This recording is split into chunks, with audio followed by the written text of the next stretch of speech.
producción original de fideicomisos instituidos en relación con la agricultura. Yo soy Cecilia Arista y esta semana en el podcast, en el marco del Día Internacional del Cambio Climático, que se conmemora este domingo 25 de octubre, vamos a hablar de cómo enfrentar esta realidad actual que ya nos alcanzó.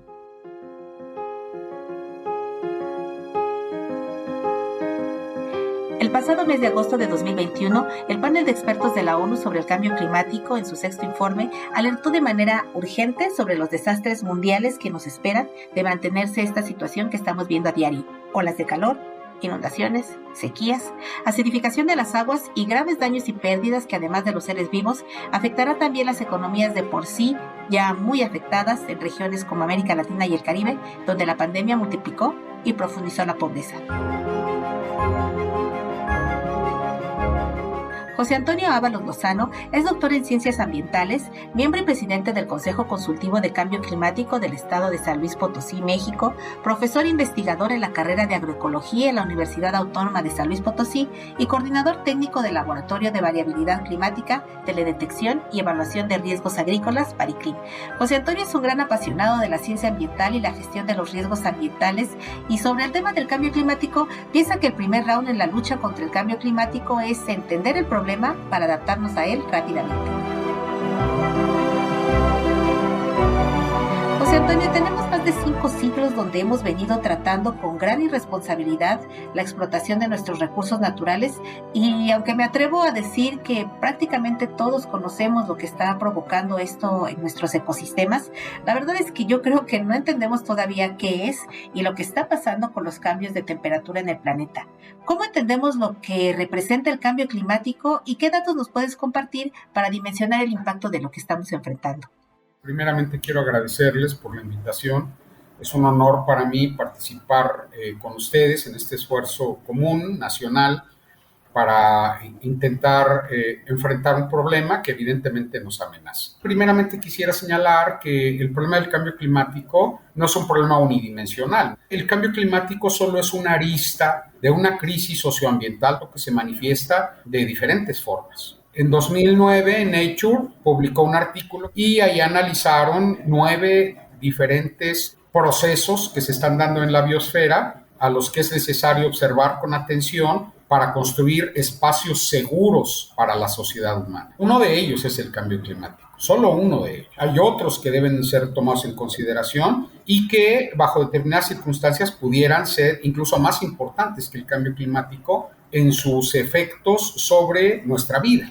Por ejemplo, David Pimentel habla de la pérdida del suelo como elemento de sustentación de nuestros cultivos y que pudiera ser en un corto plazo muchísimo más amenazador que el cambio climático. La especie humana tiene 300,000 años y durante 290,000 años pues nos llevamos muy bien con los ecosistemas. Y de repente hace 10,000 años empezó esta especie de curso que ha causado problemas a la biosfera. Mucho de lo que estamos observando ahorita, de los desastres que hemos visto, no se deben a cuestiones naturales, o sea, no se debe a un incremento en la magnitud de los eventos que estamos sufriendo, sino a un incremento en nuestra vulnerabilidad.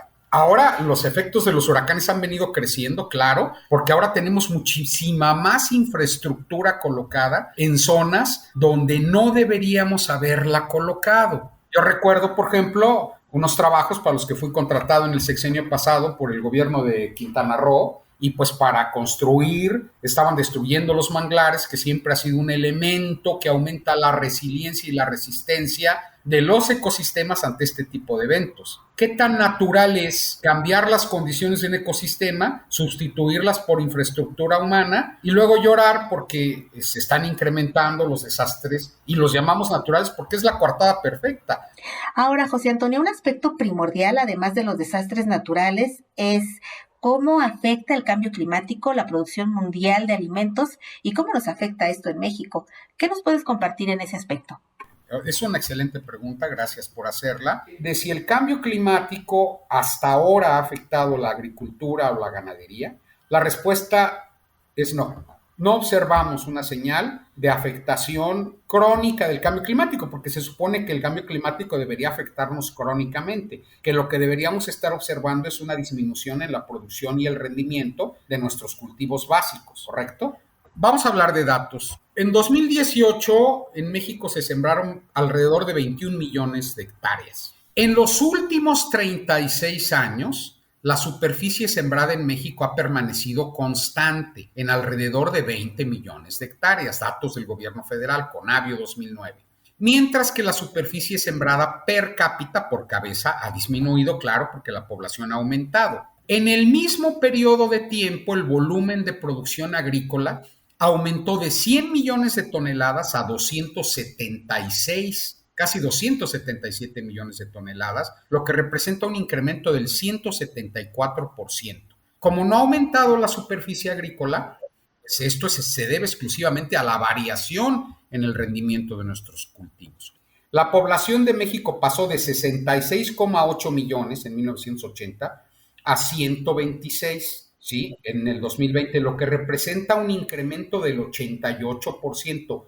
Es decir, resulta claro que la tasa de incremento del volumen de producción agrícola en México fue el doble que la tasa de incremento en la población. ¿Estamos viviendo un cambio climático? Sí. Ahí viene la cosa. La parte interesante es que no entendemos cómo el cambio climático está actuando sobre nuestros cultivos. Sí hay una forma en que lo afectan y es a través de los eventos meteorológicos extremos. Los datos. 2009, un niño. ¿Qué produce el niño? Sequías en verano.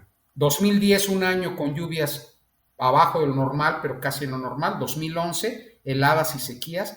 Y México pierde la tercera parte de su producción de maíz, 8 millones de toneladas. Sobrevivimos gracias a que producimos para consumo humano mucho más maíz que la demanda de que requiere. Si no, imagínate la situación de crisis que se hubiera provocado en este país. José Antonio, si bien como dices y como sabemos el clima es impredecible, ¿qué tendríamos que estar haciendo de cualquier manera en toda la cadena de valor, productores, técnicos, inversionistas, gobiernos, para apoyar una mejor adaptación al cambio climático?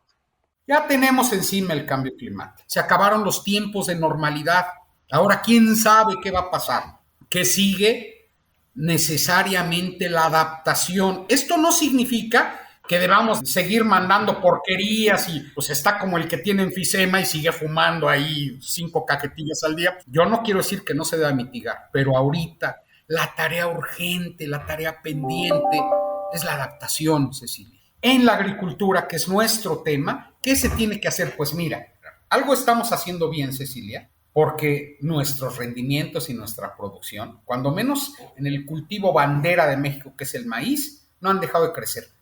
Claro, esa es agricultura agroindustrial, agricultura con inversión. Evidentemente, allá han estado funcionando los mecanismos de transferencia de riesgo que el gobierno mexicano ha venido impulsando y los sistemas de financiamiento, eso es evidente. Y al utilizar mecanismos de transferencia de riesgo, pues estamos incentivando la producción, porque mucha gente no siembra por lo que estamos hablando, porque el clima, olvídate del cambio climático. El clima por sí ya es una actividad riesgosa, pero si llega alguien, digamos, los fideicomisos, y te dicen, a ver, momento, yo te voy a apoyar, yo te voy a dar un seguro para que te financien y asistencia técnica y una plataforma de vigilancia, a lo mejor lento. O sea, fíjate, tenemos mecanismos financieros. Hacer llegar el financiamiento a los que más lo necesitan. ¿Es posible? Sí, ya lo hemos hecho en México. De hecho, lo estamos haciendo. Si el gobierno federal y el Banco de México son garantes de los créditos que se ofrecen, entonces esos créditos empiezan a fluir hacia los campesinos. Punto número 2, la asistencia técnica, que está empezando a fluir. La mecanización, la asistencia técnica a los productores no ha dejado de incrementarse. Y la tercera cosa, desde el punto de vista científico, tenemos ahora las capacidades para ir vigilando nuestro territorio en tiempo real, estar avisando a nuestros productores, a nuestros intermediarios financieros, al Banco de México, a los fideicomisos y a los técnicos de lo que está sucediendo. Y no solo eso, tenemos capacidades de pronóstico con altísima certidumbre a 2 semanas. Nosotros podemos ver un desastre antes de que ocurra y lo hemos demostrado constantemente. Mi laboratorio, pues ahora un centro nacional, trabaja para la industria de seguros agropecuarios. En ese sentido, José Antonio, hoy desde la Universidad Autónoma de San Luis Potosí, estás trabajando ya desde hace tiempo en un proyecto, en un área especializada de laboratorio, que diseña instrumentos tecnológicos y científicos que permiten detectar esas variaciones climáticas, identificar cómo los fenómenos meteorológicos y climáticos afectan la producción agrícola y ganadera. Cuéntanos cómo está eso. Bueno, es muy simple. Mira, nosotros hace 7 años iniciamos una relación con Mafre, México, y ellos confiaron en nosotros y empezamos a hacer una inversión conjunta de riesgo para generar una serie de capacidades, no solamente de carácter técnico, sino también especializando a gente. ¿Qué estamos haciendo? 3 campos fundamentales estamos cubriendo. Uno, la vigilancia del territorio nacional a nivel de alta resolución. Y estamos vigilando lo que sucede en el país cada media hora de toda la batería de satélites que operan en el mundo que nosotros estamos interpretando y procesando para lanzar las alertas que se tengan que lanzar. Seguimiento de huracanes, seguimiento de ciclones, trombas, tornados, nortes, heladas potenciales, lluvias intensas, granizadas extraordinarias, etcétera. Punto número 2, aparte de la vigilancia, tenemos un servicio de pronóstico en el que nosotros estamos alertando constantemente a la gente, a los productores que son nuestro interés, de lo que va a suceder en sus predios, porque trabajamos ya a resoluciones nivel predio, cuando menos con 2 semanas de anticipación. Y el tercero, hemos reconstruido la agricultura nacional desde 1897 y hemos evaluado cuáles son los elementos de riesgo que nos pegan duro, sean o no exacerbados por el cambio climático. Ya sabemos cuáles son las razones de la sequía que nos dio en los 50 con todo, ya sabemos qué fue lo que pasó en el 2011, ya sabemos qué es lo que pasó en el 2009 y ya sabemos cómo construir escenarios de carácter estacional que nos permitan anticiparnos a esto. Y no lo hemos hecho solos, lo hemos hecho con la Universidad Nacional. Aquí quiero ser absolutamente honesto, la parte de la agricultura, de la agrometeorología la ve el Bariclim y su gente, y la parte de meteorología la ve el mejor meteorólogo de Latinoamérica, que es Víctor Magaña, que dirige el Laboratorio de Clima y Sociedad del Instituto de Geografía de la Universidad Nacional. Y yo no tengo que decirlo, eso seguramente ustedes ya lo han dicho, FIRA arrancó el proyecto de una plataforma de carácter nacional y una de las partes que están contemplando pues es la posibilidad de construir una plataforma que les permita escudriñar el territorio nacional mexicano, el hacer llegar información en forma de vigilancia en tiempo real y alerta temprana, en forma de pronóstico que nos permita anticiparnos y en forma de escenarios que le permita a los intermediarios financieros saber a dónde deben invertir, a dónde no deben invertir, por supuesto, a nuestros productores. Y están colaborando con nosotros en este momento y que conste que tenemos un convenio firmado que no implica la erogación de recursos por el momento, solamente una colaboración técnica que hemos hecho de manera maravillosa, porque es tanto interés de FIRA como interés de nosotros el aprovechar toda esta inversión que han hecho entidades multinacionales a nosotros, o sea, a nosotros nos está financiando Mafre y Bayer también, y otras empresas como TAG, que es una empresa francesa, y nosotros estamos aprovechando esta infraestructura para lo que debe de ser, para el interés público, para los mexicanos, para aquellos que no tienen los recursos como para comprar servicios de vigilancia meteorológica, y hay quien los tiene, por supuesto, los grandes inversionistas, pero Mafre es una entidad privada, ahora toca a FIRA el construirlo para optimizar al máximo estos mecanismos de transferencia de riesgo, de apoyo financiero, porque al final nosotros somos una universidad pública y compartimos un interés único, el desarrollo de este país. Finalmente, José Antonio, como especialista en el tema ambiental y un poco al margen del impacto del cambio climático en el sector alimentario, ¿qué formas efectivas piensas que podemos implementar así los ciudadanos de a pie, digamos, para impulsar cambios desde la sociedad que nos permitan adaptarnos a los efectos del cambio climático y aprender a vivir con él? Además, claro, de dejar de contaminar y deteriorar nuestro medio ambiente. Sí, mira, esta es una pregunta muy interesante. Y mira, la mayor parte de los problemas que tenemos son de carácter sistémico y tienen que ver con un modo de producción específico que hemos venido desarrollando. Mira, me duele mucho decírtelo, pero si todos los hogares de este país redujeran su consumo de agua, el impacto en el consumo nacional sería marginal. Sucede que el consumo de energía domiciliario, que el consumo de agua domiciliario, no pinta. Los grandes consumidores son las actividades agroindustriales, las actividades industriales, el transporte, pero hay algo en lo que sí podemos intervenir y que deberíamos intervenir. Hay que procurar alimentarnos de las cosas que no se hacen con un excesivo costo para el ambiente. Hay que procurar nuevos mecanismos. Dejemos de hacer agricultura agroindustrial basada en pesticidas, basada en agroquímicos que sabemos que son perversos, y pensemos en procedimientos técnicos más amigables para producir esto. ¿Existen? Claro que existen. Podemos producir agroecológicamente, no tanto como con nuestros sistemas convencionales, pero sí con muchísima mayor calidad y en condiciones de inocuidad para la salud humana. Y hay sistemas, yo he estado, los he visto, he trabajado en ellos, por ejemplo en Cuba, debido al bloqueo, los cubanos han empezado a desarrollar sistemas de autoabastecimiento de productos naturales y efectivamente eso les ha permitido de alguna manera resistir.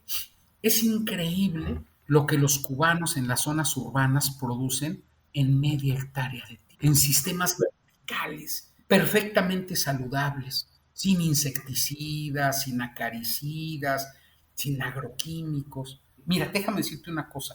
Una forma de mitigación que ahorita se está empezando a explorar con el cambio climático, que es muy interesante, y nosotros en nuestro territorio tenemos una buena prueba de esto con todas estas idioteces que hicimos desde la Chontalpa hasta Tamaulipas, eliminando la selva, es revertir los procesos. Si la deforestación nos ha producido un cambio, un impacto en el clima, ¿qué tal si empezamos lentamente y con ciencia a revertir el proceso? No podemos cambiar este fenómeno cósmico del incremento de gases de efecto invernadero, pero sí podemos mitigarlo. Si algo tenemos como seres humanos, es nuestra inventiva, nuestra capacidad de trabajo conjunto, la capacidad humana para resolver problemas cuando se trabaja de manera organizada y con fines que vayan hacia el beneficio de la sociedad, no tiene límite.